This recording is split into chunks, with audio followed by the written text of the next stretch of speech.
histoires à Lyon. À Lyon. Allez, vous reprendrez bien un peu de visite si belle. Au tout début des années 1300, le roi de France Philippe le Bel est en conflit avec le pape Boniface VIII.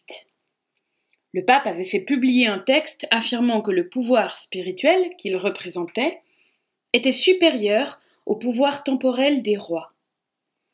Philippe le Bel n'aime pas que l'on se prenne pour plus puissant que lui. Il menace le pape. Il envoie un ambassadeur pour négocier, mais les choses ne se passent pas exactement comme prévu, et alors que l'ambassadeur du roi est en route, on apprend la mort du pape. Même si le roi de France n'y est pour rien, toute l'Europe pense qu'il est responsable de sa mort. Et toute l'Europe comprend qu'il n'est pas question de s'opposer à Philippe le Bel. Il réussit donc, à l'issue d'un concile tumultueux, à imposer la personne de son choix comme pape.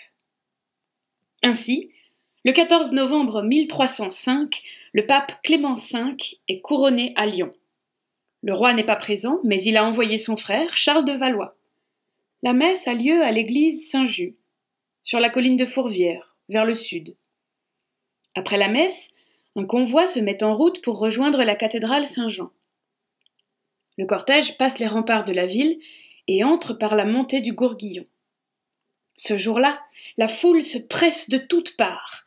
Ce n'est pas souvent que l'on peut voir passer le pape, le frère du roi et tout le gratin aristocratique et religieux.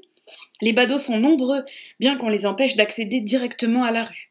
Alors ils escaladent tout ce qu'ils trouvent pour tenter d'apercevoir le riche cortège. À mi-chemin de la montée du Gourguillon, des dizaines de Lyonnais se sont entassés sur un mur pour essayer d'y voir quelque chose. Au loin, on voit le cortège approcher. On se met à crier, à essayer de héler le pape en espérant une bénédiction de sa part. On s'agite, de plus en plus de monde grimpe sur le mur en question. Si la foule avait été silencieuse ce jour-là, peut-être aurait-elle entendu un léger craquement provenant du bas du mur. Mais alors que le pape s'approche, la foule crie de plus en plus fort, l'excitation est grande, et au moment où le pape passe juste en contrebas du mur, le mur lâche sous la pression de la foule, les cris de ceux qui tombent, les hurlements de ceux qui se retrouvent pris au piège dans les décombres, les hennissements des chevaux, les gardes qui accourent, c'est la panique générale. Des soldats se sont rués vers le pape et le frère du roi, qui ont été projetés hors de leur monture pour les secourir.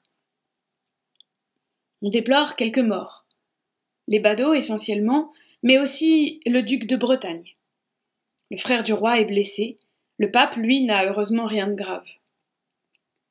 Et le lendemain, les passants de la montée du Gourguillon et les voisins remarquent des gardes qui surveillent l'endroit de l'accident. D'autres cherchent par terre. Que cherchent-ils ?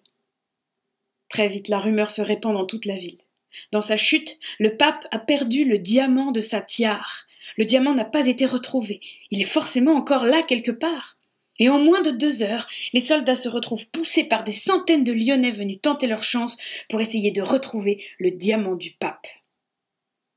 À ce jour, il semblerait que le diamant n'ait jamais été retrouvé. Vous reprendrez bien un peu de visite si belle. Salut à vous! Une gognandise, en parler lyonnais, c'est une plaisanterie. Ce podcast d'histoire, de légendes et de gognandises lyonnaises est proposé par les Visites si belles, visites théâtralisées et contées à Lyon. Vous pouvez nous retrouver sur les réseaux sociaux, Facebook, Instagram et Twitter. Pour réserver des visites, rendez-vous sur notre site web, vous trouverez le lien en description. Et pour connaître les prochaines histoires, abonnez-vous. Sur ce, on vous dit à bientôt.